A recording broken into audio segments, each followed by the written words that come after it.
To honor Brad Pitt's first Acting Academy Award, we go back 10 years and discuss Megamind. I don't want to be the bad guy anymore. Are we allowed to switch sides like that? What could possibly go wrong? Ah! I hope no one's seeing this. Get ready to root for the blue guy. Oh, my giant blue head. Will Ferrell is Megamind. Megamind. Hello. It's hello. Oh. Hello? DreamWorks Megamind in Realty and IMAX 3D. What on earth is that? It seems to be emanating from there.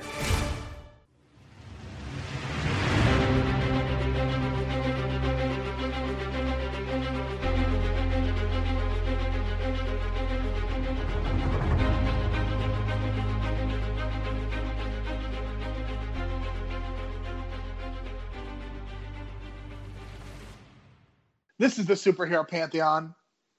On this podcast, we take one superhero film a week and decide whether it should be in the Pantheon, the pile of shame, or somewhere in between.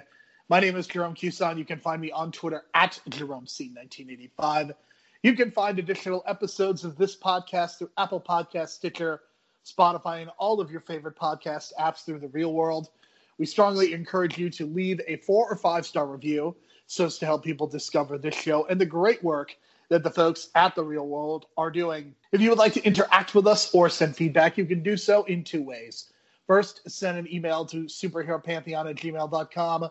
Second, find us on Twitter at Hero Pantheon. My co-host for this week and every week will be Brian DeBrain. He can be found on Twitter at Brian DeBrain. And this week, we find him in an undisclosed location somewhere in the greater Las Vegas area. Brian, how are you doing, and how is Vegas treating you? I'm doing okay right now. I made some crazy bets the first night I got here, but kind of made a recovery. You know, I made an extra 130 on the slots, but I think I pretty much evened it out with my crazy sports bets. So I still got All-Star Saturday, so here we go. And yeah, I couldn't bet on Dwight Howard. There was no odds to bet on the dunk contest. So I guess that's because it's due to judging and not actual points.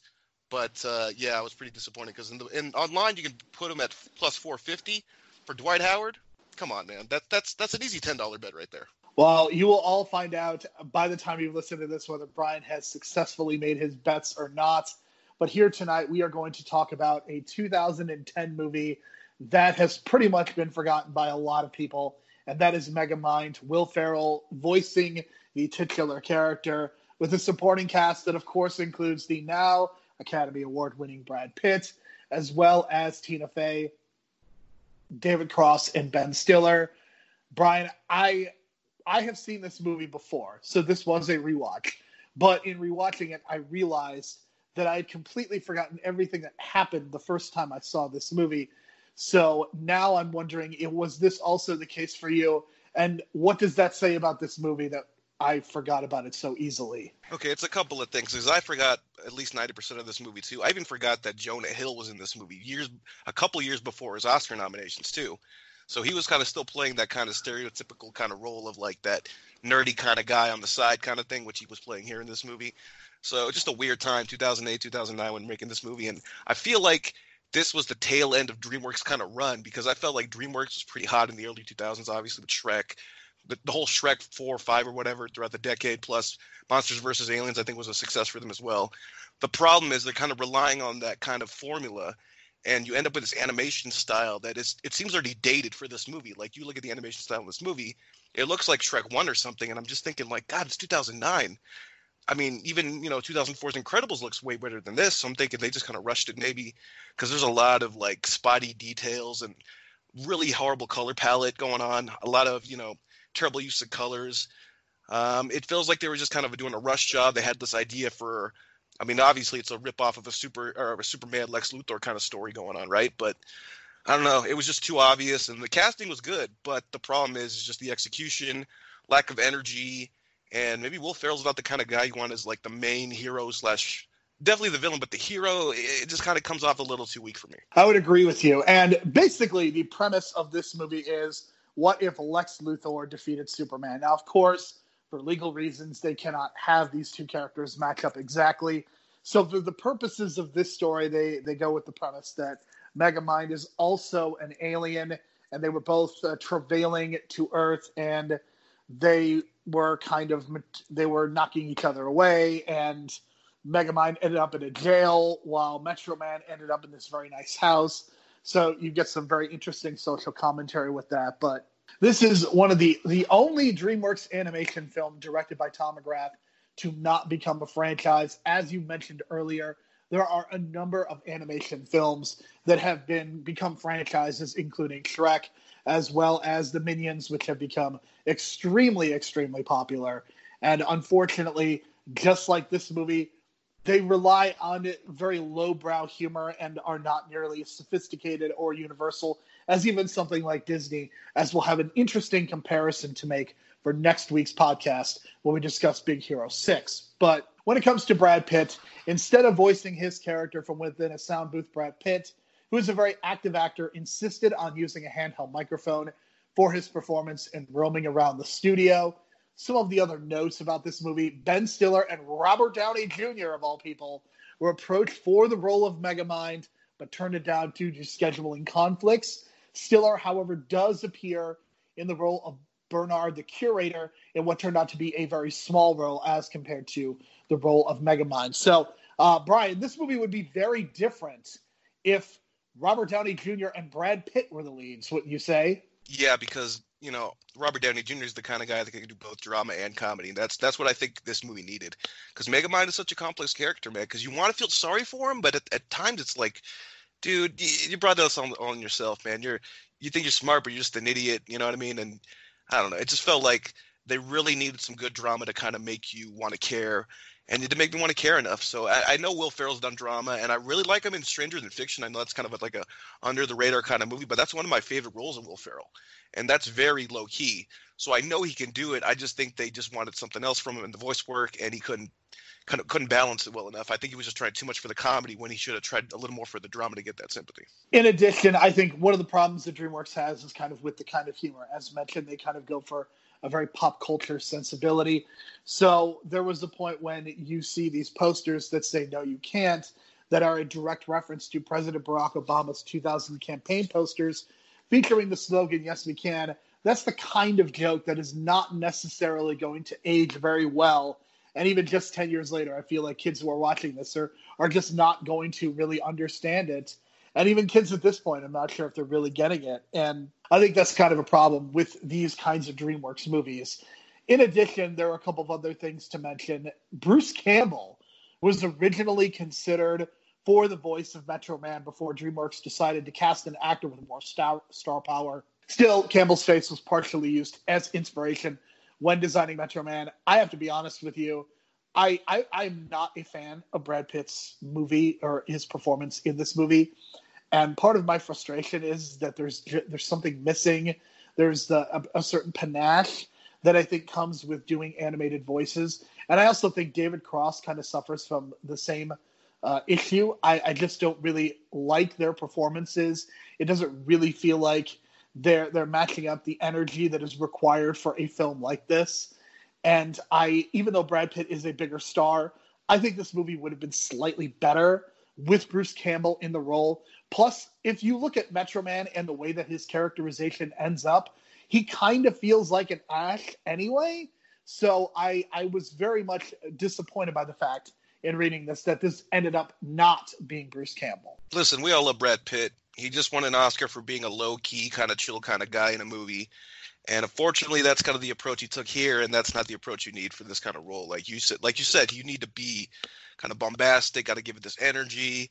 You're kind of the center of attention, the golden boy kind of thing. He kind of played it off kind of low-key, chill, laid back.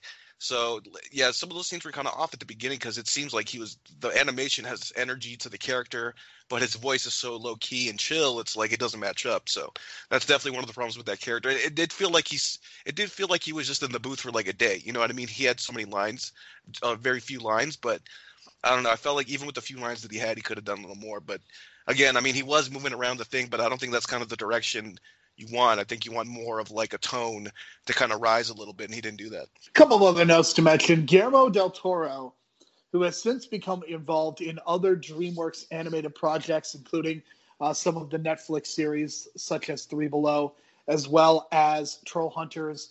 He was hired as a creative consultant 3 weeks before this film was complete in production, and apparently he assisted in the editing process to make it more exciting.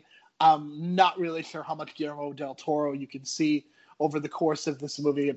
It honestly was not something that was very noticeable to me. One of the other mechanical things, kind of plot mechanic things, was that at one point the writers originally were planning to let Megamind accidentally fuse Roxanne with Metro Man's DNA and turn into a superhero villain. And I will be honest with you, in reading that also sounded like something that was more interesting than what they ended up doing. Because I think what you end up with is you end up with a lot of extra characters in this movie who don't really feel like they serve a purpose, including Roxanne, including the Warden to an extent.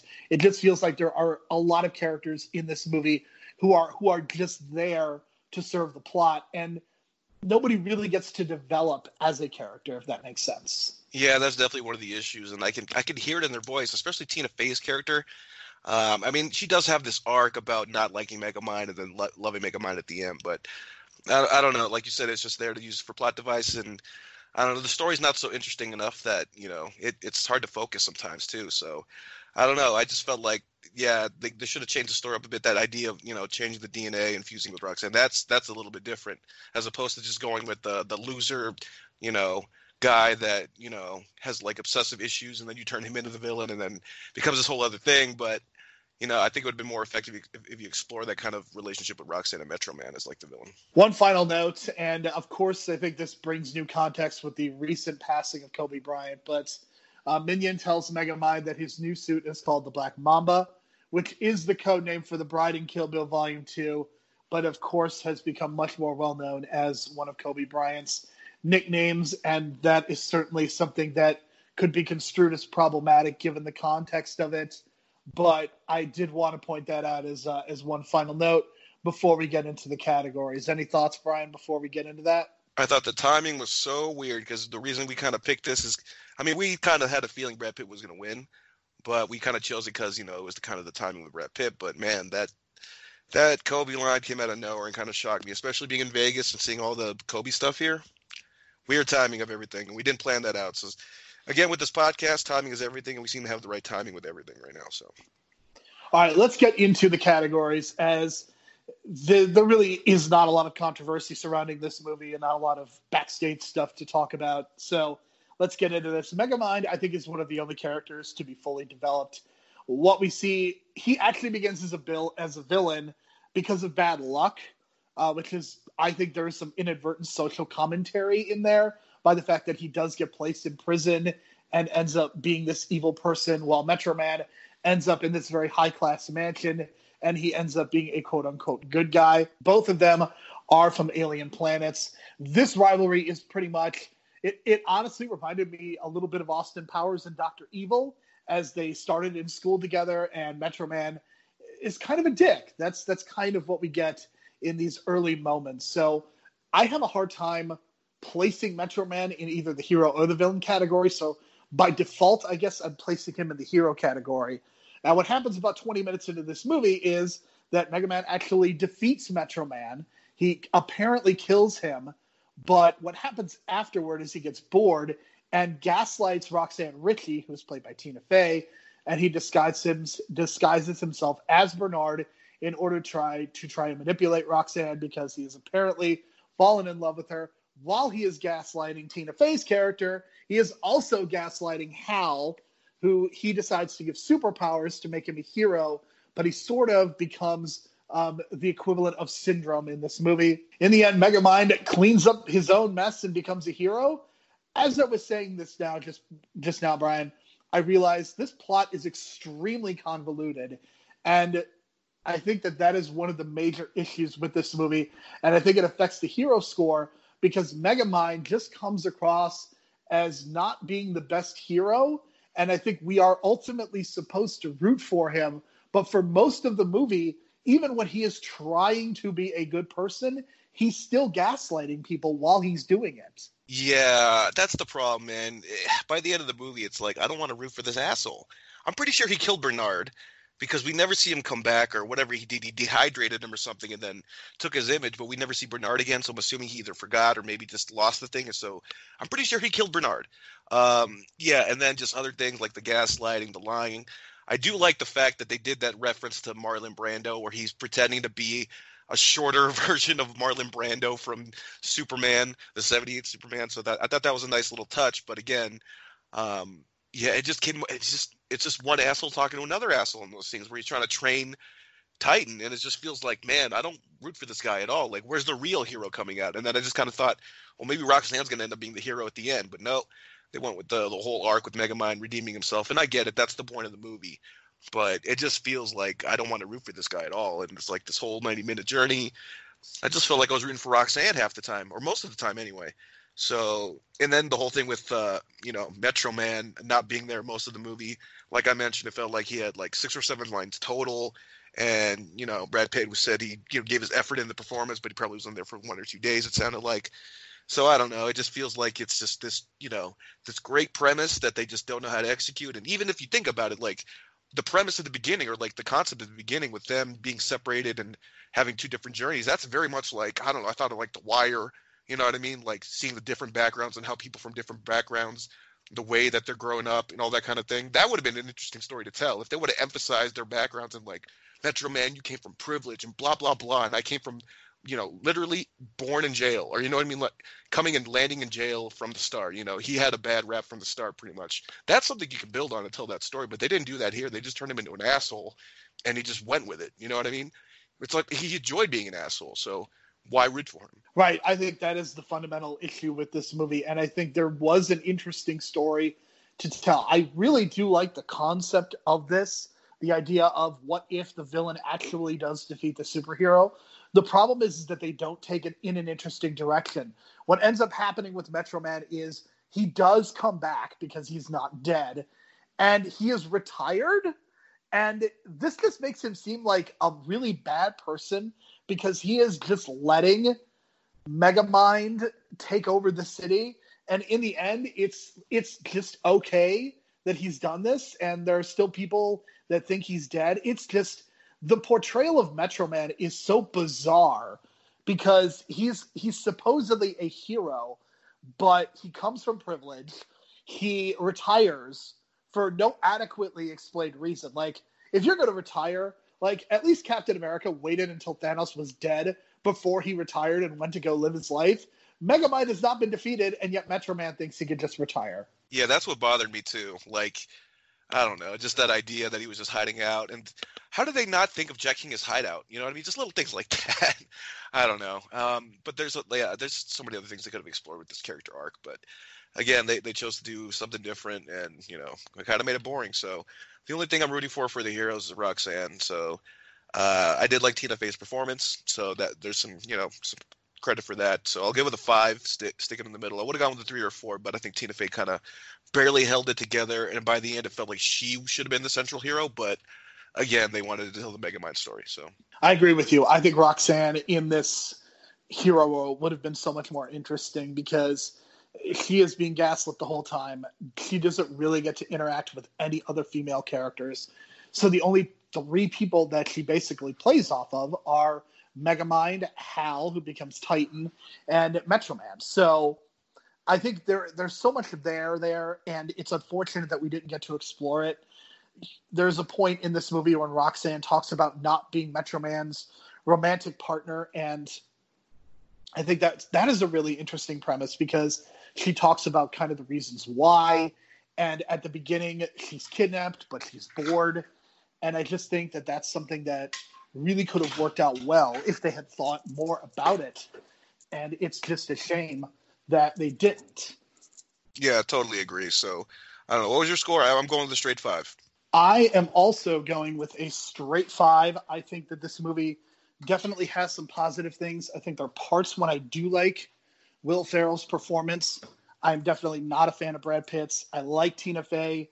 But, man, it just feels like there was some wasted potential with this movie and that they did not take the premise in a really interesting direction. And it simultaneously feels like there were too many characters, but it also feels like nobody got really time to develop. And we didn't even mention Minion, who is played by David Cross, because Minion is just like there. He is every comedic sidekick that you have ever seen in one of these movies. Yeah, he was kind of like the bright spot in terms of like the comedy of the voice actors.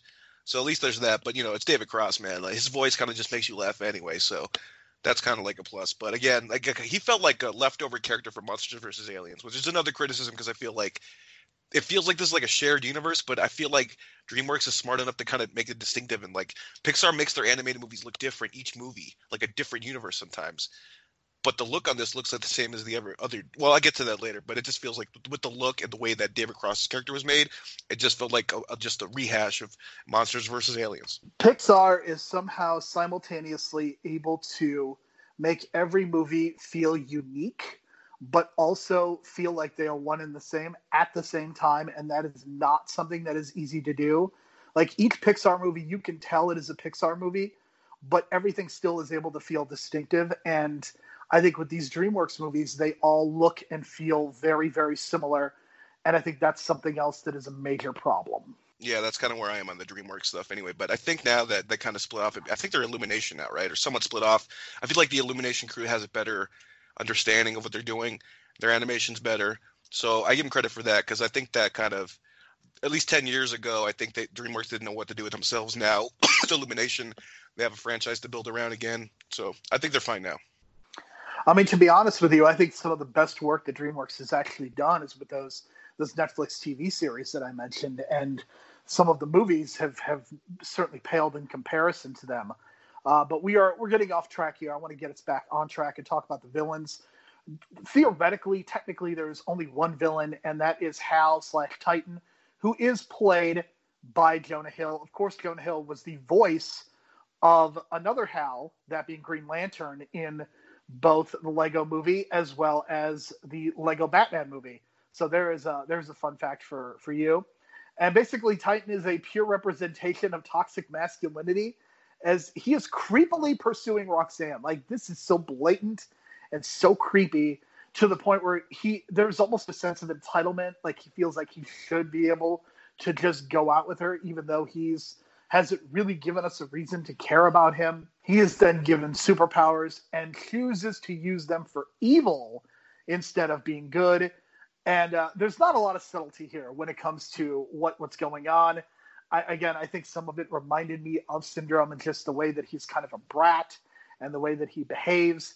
He's really the only antagonist. As Metro Man, I really just consider him a dick, and I don't necessarily consider him a hero. Hal is just a really annoying character, because he is kind of positioned as this kind of side character, and then all of a sudden, about an hour into this movie, all of a sudden he's just the main villain. And I mean, I think that when you are doing a movie like this where the villain is the hero, you're going to have a hard time then doing an actual villain. And it feels like in order to do this movie properly, they really needed to give Hal/Titan a lot more time to develop as a character. As it is, he's just a guy, and it's really hard to get invested in the story when your villain is not really a threat.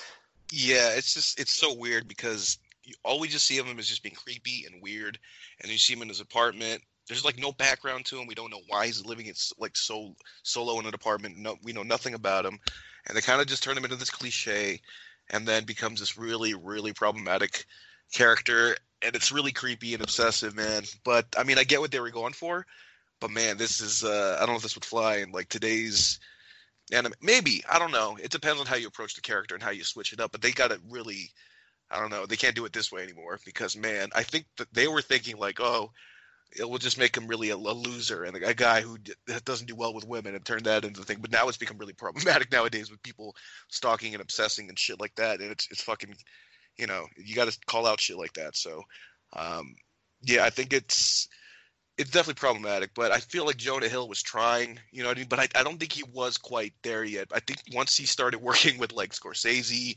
and I forgot who did Moneyball, but his work on Moneyball I think was what kind of turned the corner a little bit. So yeah, I think he wasn't quite there, but he was a few years away from pulling off something like this. You give him this role 5 years later, I guarantee he'll do it a lot better. You know what I mean? He'll get me more in touch with the character, not just kind of, reading it off like a nerd or whatever.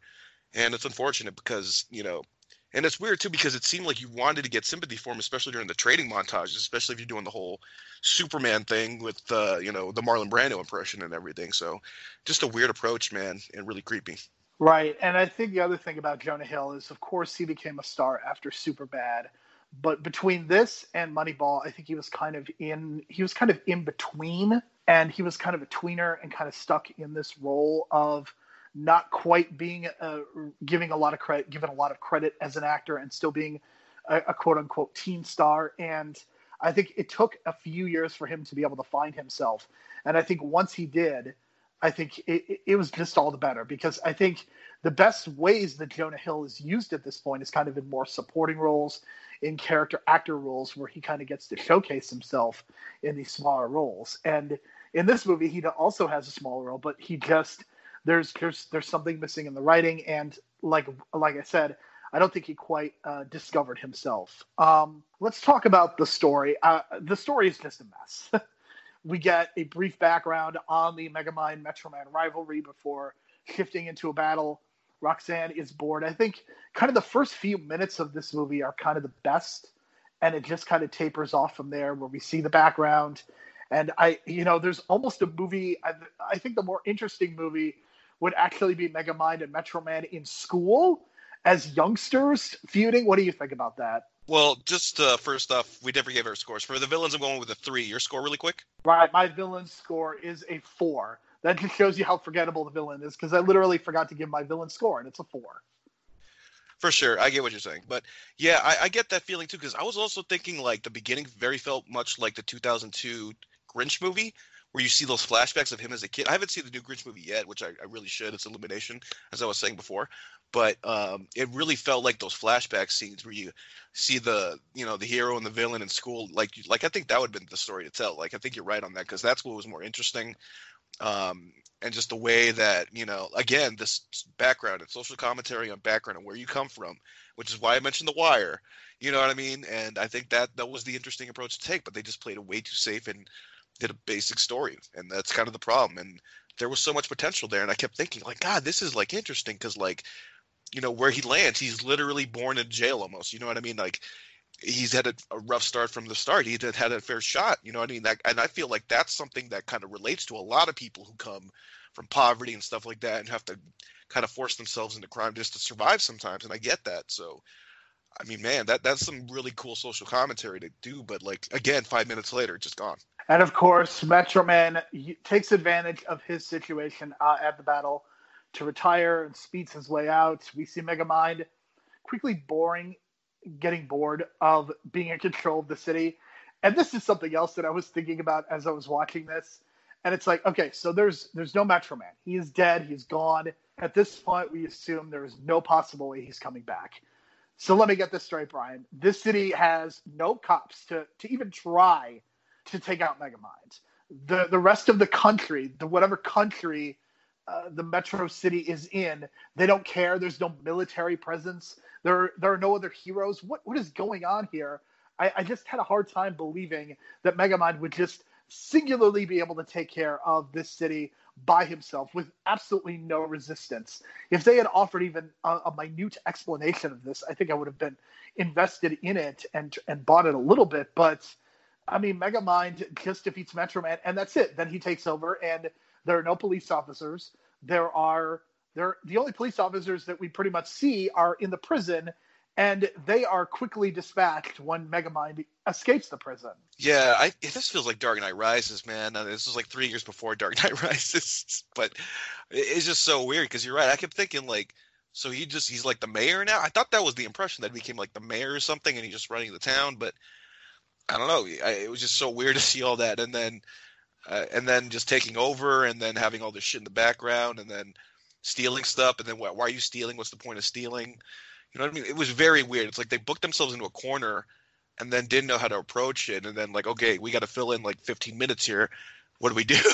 And then they just didn't think of anything really interesting until the point where they decided, oh, we got to create a new villain for the guy, or a new hero for the villain to face. So that's kind of where it was, and I just felt like they kind of lost themselves by the time you kill off Metroman. So And I know this could be kind of controversial, but it also reminds me of Psycho and the whole killing off the main villain or the main hero halfway through the movie. And I do feel like Psycho is kind of overrated in that once Janet Leigh's done and gone, like I'm totally disinterested.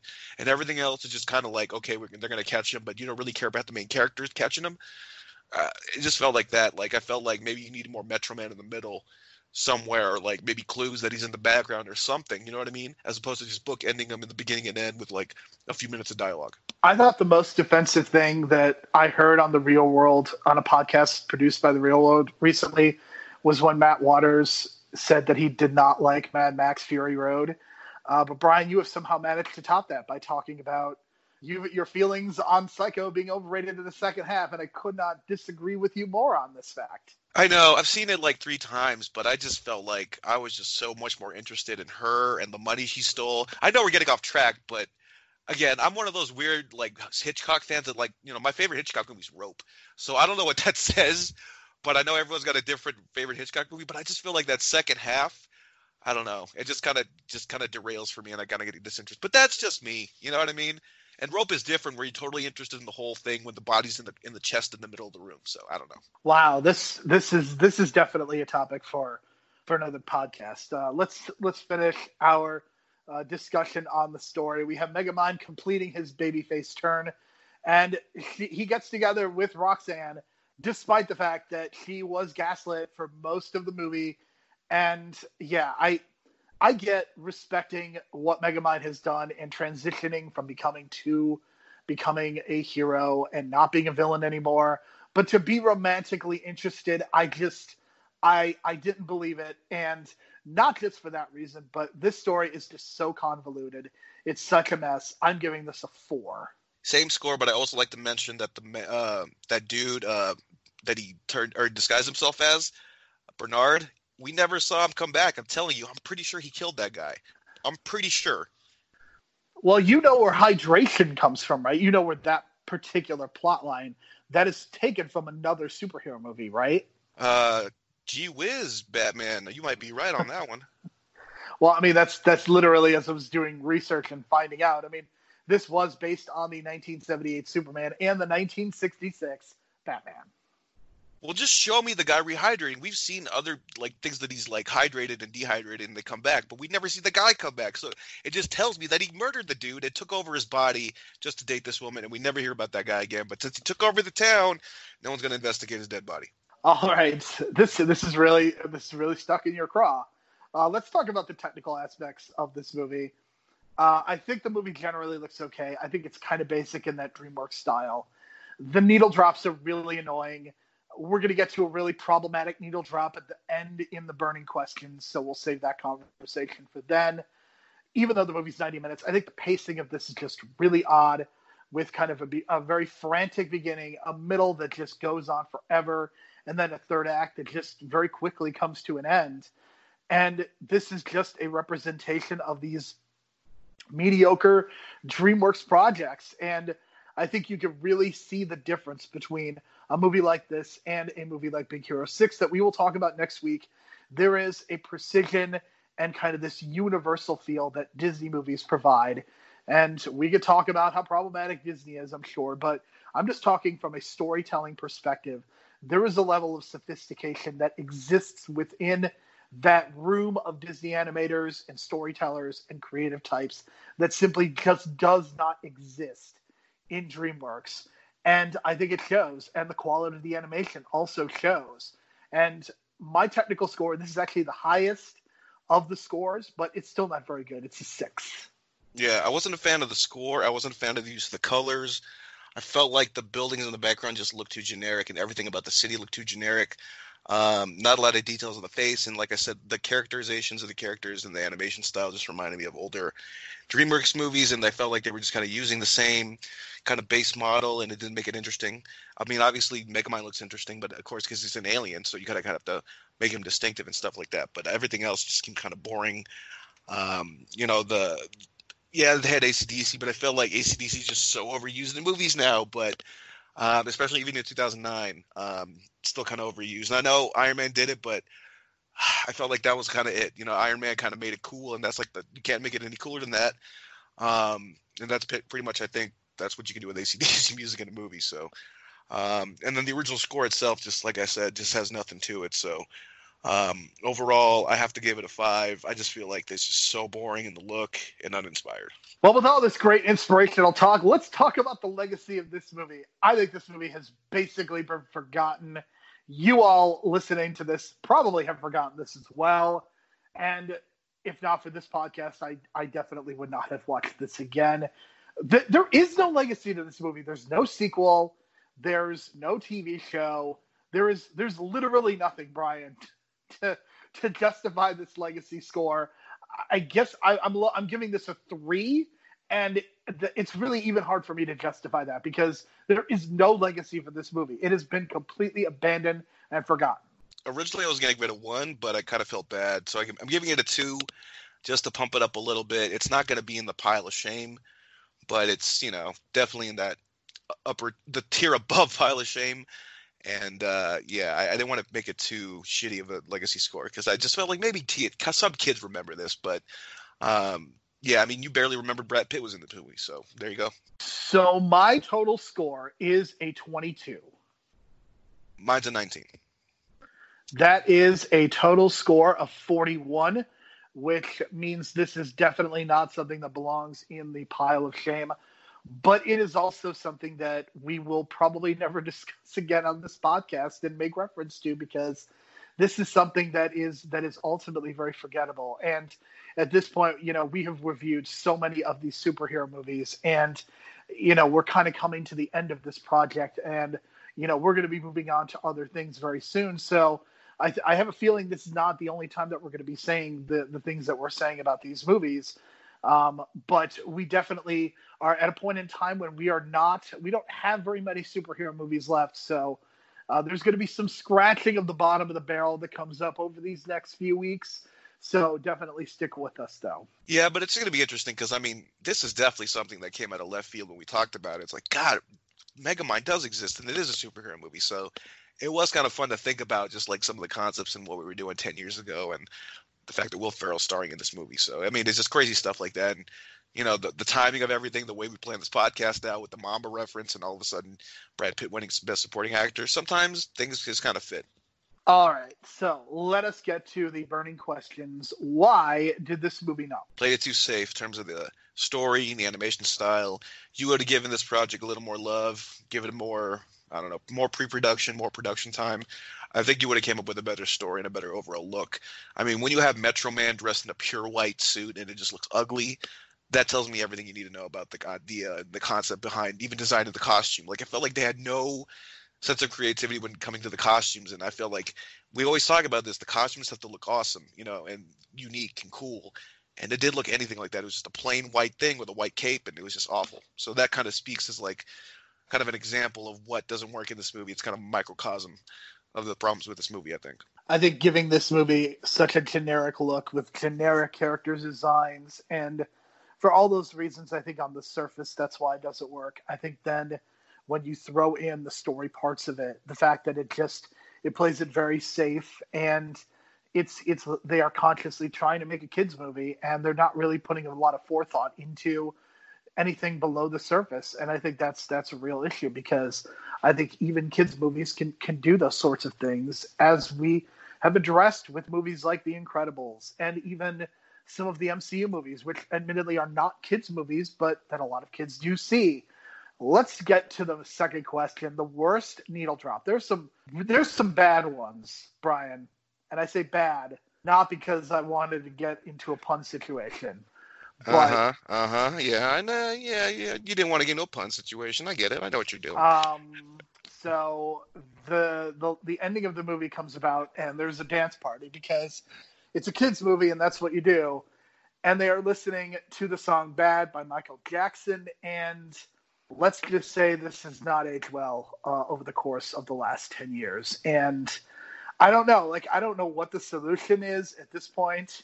You really can't edit it out, but that is part of the legacy of this movie. When you end the movie with that Michael Jackson song, and we have learned so much about who Michael Jackson likely was as a person, which obviously is different from him as an artist. Of course, him as an artist, he has produced some incredible albums, some incredible individual songs, but how much can you really separate that from the person that he clearly was over the course of his life and what he did to kids' lives, and the fact that he was basically a predator. And for me, I think that it's really tough to look at this movie and to think about that. But there's also a movie like Space Jam, which has "I Believe I Could Fly" by R. Kelly all over it, and I don't know. I think it's really hard to consider the art versus the artist, and I don't know what the right answer is at this point. I think hopefully in 2020 we are mindful of these things, and we're not going to have Michael Jackson songs in movies from this point forward, or R. Kelly songs from this point forward. I think that's kind of what you have to hope for. But when you hear these songs in these movies, it does, for me, kind of take me out of them because of what we now know. Yeah, it's very much that gray area, and I understand the debate on both sides. And for me, I kind of take it one movie at a time, one car ride at a time kind of thing, and just kind of see how the people are vibing around me. And if they, if they're uncomfortable, then yeah, let's turn it off. You know what I mean? I kind of take it that kind of direction. Like if I'm hanging out with some friends and, the Chris Benoit thing comes up and I know people are divided on that, and that's still to this day, it's very much about a similar situation. And I know some of my friends still kind of separate that art from the artist thing and then still enjoy watching his matches. And that's fine. I know like a lot of veterans do that too. And I have watched a few Chris Benoit matches since then. So I understand that. And sometimes you just some of the hard stuff to watch and you watch what happened to his brain and stuff like that. And just, yeah. So I get it. And, you got to take it like one step at a time, I think. And I think, yeah, there might not be a full answer, but yeah, let's just kind of like phase this music out being used commercially from now on, and then kind of go from there and kind of learn from the situation, as opposed to, I mean, you can point all these fingers now, but like there's just so many factors going in. It's just hard to pinpoint all sources of truth and everything and believe the victims and all, but you have to take it one step at a time, I think. All right. There's really no good transition, but let's go to a question that is on a much lighter note. This is kind of a running gag that we have on this podcast. We talk about what various stars have done with the paychecks from these movies when it is blatantly obvious that they're doing this at least partially for that paycheck. What did Brad Pitt do with the paycheck from this movie? Okay, I thought about this, and I thought about the timing. So I think he bought a bunch of hash, like bricks of hash, and then proceeded to gift one of those bricks of hash to Quentin Tarantino, which I read about 10 years ago when they were filming Inglourious Basterds, which is around the time of this. They were probably like he did the voiceover and probably filmed Inglourious Basterds around the same time. So I'm thinking he used the money from Megamind to buy hash to gift to Quentin Tarantino, because I read that story 10 years ago and I couldn't stop laughing, and I just ever since then I wanted to smoke hash with Quentin Tarantino and Brad Pitt. So, and I don't really smoke hash ever, maybe since college. Wow, you really stole my answer. I was going to say that he just bought a whole lot of weed, which I guess is that is different from hash, correct? This shows you how it's more concentrated, and then you got to take it to a process, but it's definitely much more concentrated THC levels, and it's for the hardcores. And knowing Brad Pitt, that sounds like him. Well, we did see that acid-laced cigarette in Once Upon a Time in Hollywood. Oh, love that scene. God damn, I love that scene. Pretty great. Yeah. Pretty great.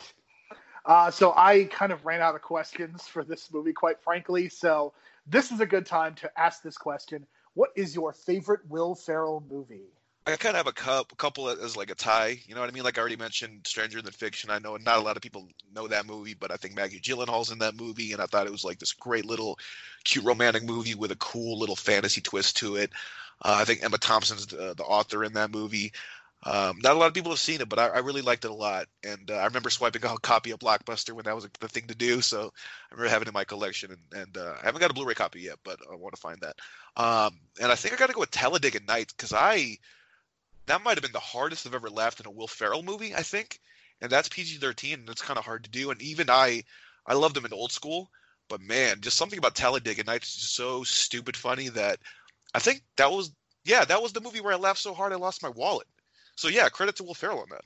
How do you not say Anchorman? That is, of course, the correct answer. It's tough, man, because I feel like, I don't know, for me, those are the kind of ones that pop in my head. Like, Anchorman, I would say, is top 5. You know what I mean? I would even consider, I don't know, because I feel like he's just being too stupid in some of those. And then something like the the other guys. I feel like he's kind of like nuanced and subtle in that. You know what I mean? Where he's not playing the stupid guy. So I think he has this range, and I kind of prefer him in these non-stereotypical roles, even though like he is the stupidest in Talladega Nights. But I just kind of feel like that's kind of like his peak stupidness. You know what I mean? Well, it's fascinating that neither one of us mentioned Step Brothers, but I feel like some people are going to yell at us for that. I don't know. I'm not as big of a fan of Step Brothers as I know other people are, but Anchorman is my favorite Will Ferrell movie. I think it is a movie that I very much quote to this day, especially the line, well, that escalated quickly. I mean, just almost every day. It feels like I'm quoting that particular line. The final question, Brian, would this movie have been more successful in 2020?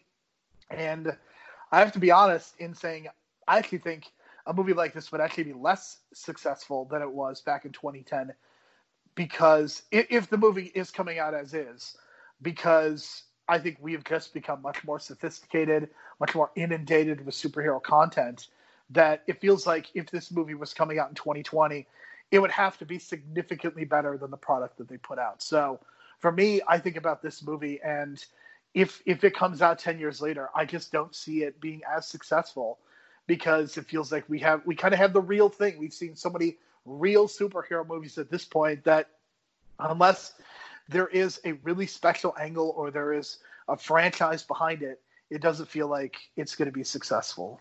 If you would have made Guillermo the producer in 2020 for this, I think it would have worked, because he knows how to take, outsider kind of characters and kind of make them, you find the human nature in them, and, you kind of find them lovable, and that's what he did with Shape of Water. So you kind of take that, replace it with Megamind. I think it can work. And you mentioned him kind of having some loose post-production work on the movie.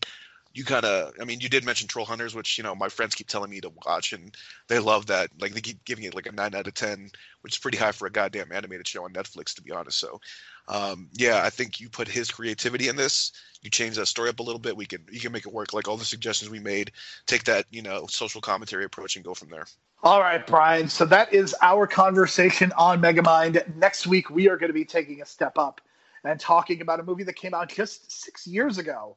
If you can believe it, Brian, this movie just came out in 2014, that being Big Hero 6. And I have to be honest in saying that it is amazing to me that I think about some of the other Disney, I'm not talking about Pixar, I'm talking about so many of these other Disney movies. I'm thinking about the Zootopias, the Wreck-It Ralphs, the Frozen, even Frozen 2, these movies that kind of have made a popular culture impact. And I think about Big Hero 6 not making as much of an impact. And that is a conversation that I look forward to having next week, because this is a movie that, of course, is easy to find now on Disney+. So if you have a Disney Plus account, definitely check it out before we do our review next week, because there's going to be a lot to talk about with Big Hero 6. Yeah, it's crazy. You mentioned 6 years ago. I remember watching this with my brother, who I think was in his senior year of high school, and now he's, graduated from college already and already has a cool job. So taking me back 6 years is it doesn't seem like a long time. It was a long time. And I remember the hype around this being like a Marvel movie kind of thing going on to it, but to me, it didn't need to have that Marvel label on it to be a good movie. So I thought it was pretty cool. All right. So for Brian, my name is Jerome. Thank you so much for listening. We will talk to you again next week when we discuss Big Hero 6. Sorry, Damian Lillard. I'm sorry you got hurt, man, but you led Devin Booker in the contest now, and he's plus 725. So go Devin Booker, man. I got $20 on you.